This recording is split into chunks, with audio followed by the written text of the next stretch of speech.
Hi guys and girls, I'm Obsidian Ant and this is Elite Dangerous. Welcome to my exploration episode 24, and as you can see I've made it to NGC 6357, a very pretty area of space. This particular nebula is en route toward the galactic core, and it is around about 7,800 light years away from Earth, so a fair old distance, although in galactic terms probably not a significant one overall. There's close to 20,000 light years left before I actually manage to reach the core. So, as always, once I get inside a nebula, I spend a whole bunch of time looking around the nebula itself, looking for some of the best vantage points. Now, one of the benefits of this particular nebula is that there's a whole ton of stars in here, meaning that you can see the nebula from a lot of different angles. Of course, the nebula has a great variety of colour in it. You've got the purples around the front and the much darker tones, even blacks, around the other side of the nebula. So depending on where you position yourself within the nebula, things are going to look very different indeed. Naturally, finding a suitable target to explore can be quite a challenge. There are many ice giants around here and a whole bunch of gas giants, so finding something a little different can take time, but it's certainly worth it. Now, certain dangers are ever present no matter where you go, suns being one of them. For the inattentive, those who don't look where they're going are liable to crash into one, and that's what I nearly did here, but I took it as an opportunity to have a look at the debug camera and look at the lovely colours of the ship. Not a bad turnout in the end anyway, but I did lose about 1% off the hull of my ship. It's fortunate then that I brought with me some repair modules, 3 of them in fact, and although I haven't had to use them just yet, it's looking like I might have to do that quite soon. Just a look at the damage here on my modules. Not too bad, but still fairly bad considering the trip is so early on.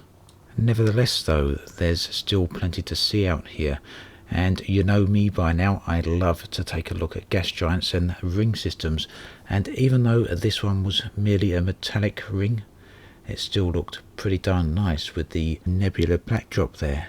Just look at all those colours. Talking of ring systems and gas giants, just look how many there are out this way. Absolutely tons of them. These two ones were of particular interest to me.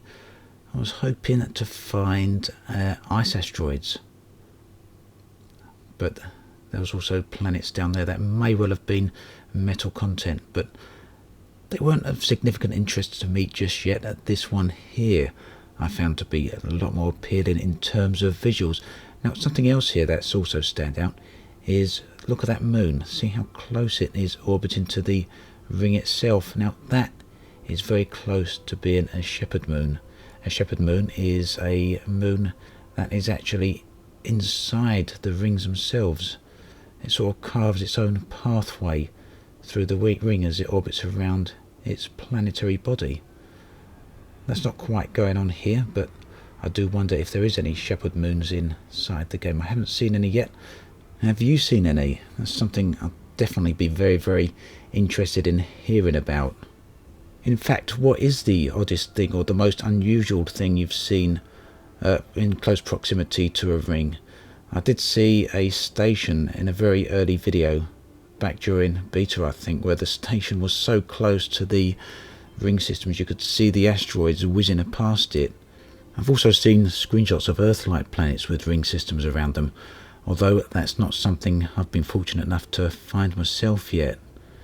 So, what type of things have you seen out there around the rings of various planets?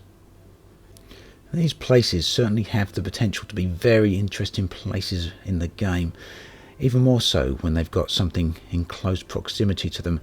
So, if there are especially interesting places you've seen, there's a good chance I'd be willing to head out that way if you remember the system names. So at this point I'd been travelling from system to system in search of that elusive ice asteroid field, and I eventually found one here. What fascinates me so much about ice asteroids is how they reflect the nebula around them. I think I mentioned that in the previous episode where we were in a nebula that was red and the asteroids were reflecting the red. In this case The background nebula is more brown in tone, and look at the asteroids.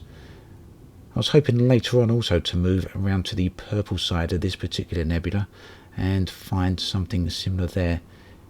But for some reason, asteroids that look like this aren't always that easy to find. Even still, there's no denying how gorgeous these particular areas are. At some point I hope to capture some of this on the Oculus Rift. You may have seen on an episode I released quite recently where I was walking on one of these asteroids, and it was actually in this belt itself where I recorded that clip. That's with me standing on the surface of the asteroid using the debug camera and using the Oculus Rift to effectively walk around it.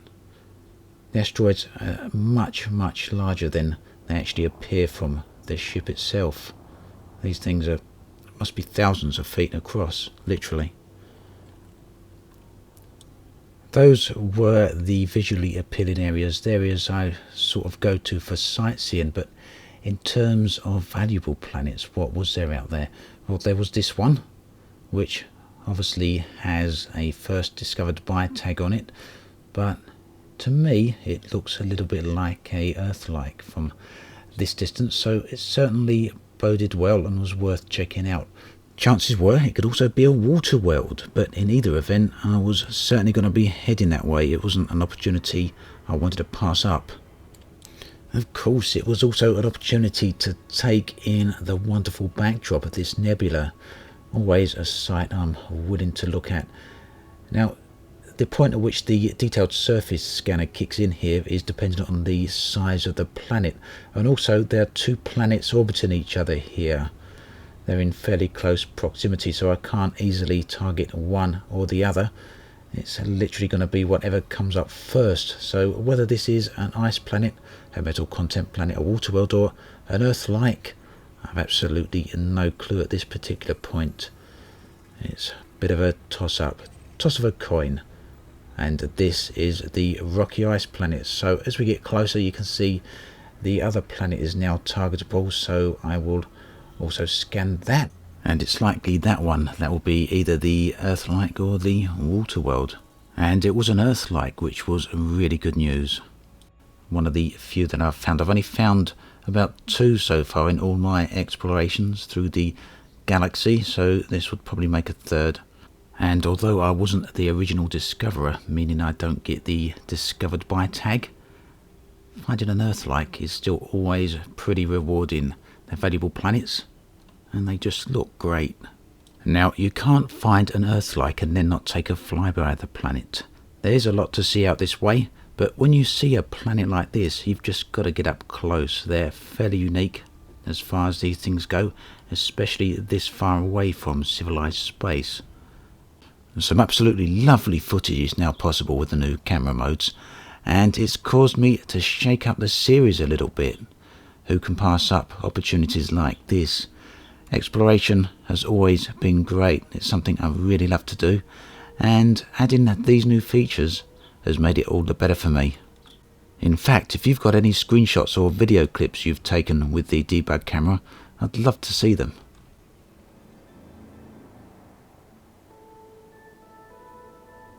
After many hours of exploring this particular nebula, this was one of the most spectacular areas I'd found.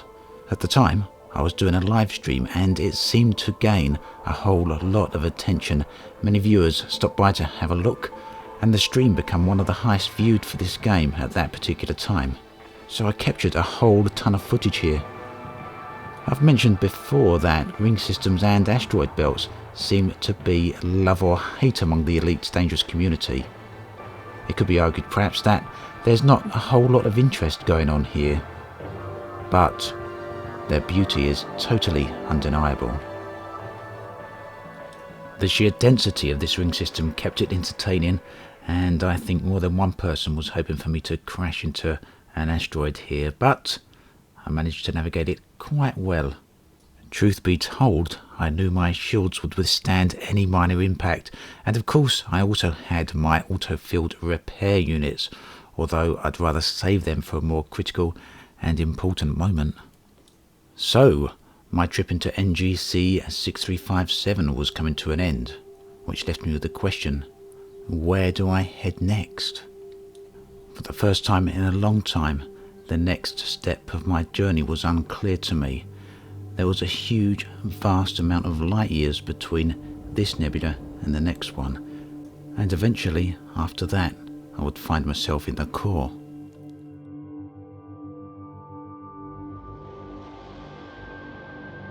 For an explorer, space can be a dark and lonely place. Vast distances exist between one point of interest and the next, and in between those places time can weigh heavily. But for every area of emptiness there is a point of light, and it is this which beckons ever onwards. That is the dream of the explorer.